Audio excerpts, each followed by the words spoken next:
கரூர் விஷயத்துக்கு வரேன். கரூரில் என்ன நடந்ததுன்னு அந்த கரூர் மக்களை கேட்டாலே புட்டு புட்டு புட்டு வைப்பாங்க. ஏன் மேலே பழியை தூக்கி போடுறீங்க?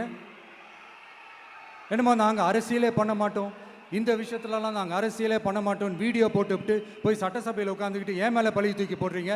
லேட்டாக வந்துட்டாருன்னு. போலீஸ் கொடுத்த டைமில் நாங்கள் இருந்தேன். நாமக்கல்லேருந்து கரூர் வர வழியில் இருந்த மக்கள் எல்லாரையும் நான் என்ன அம்போன்னு விட்டுட்டு வர சொல்கிறீங்களா? நாமக்கல்லேருந்து கரூருக்கு நான் எப்படி வந்தேன், எவ்வளோ நேரத்தில் வந்தேன், உலகமே லைவ்ல பார்த்துக்கிட்டு இருந்தது. வாய் கூசாம ஏன் மேலே பழி தூக்கி போடுறீங்க? ஒரு மனசாட்சின்றது வேணாம்? சரி, நீங்கள் தான் எதுவுமே பண்ணல சார்.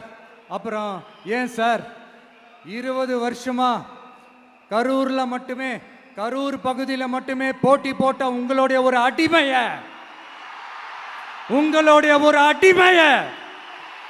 ஏன் கோயம்புத்தூர் வரைக்கும் ஓட வச்சீங்க?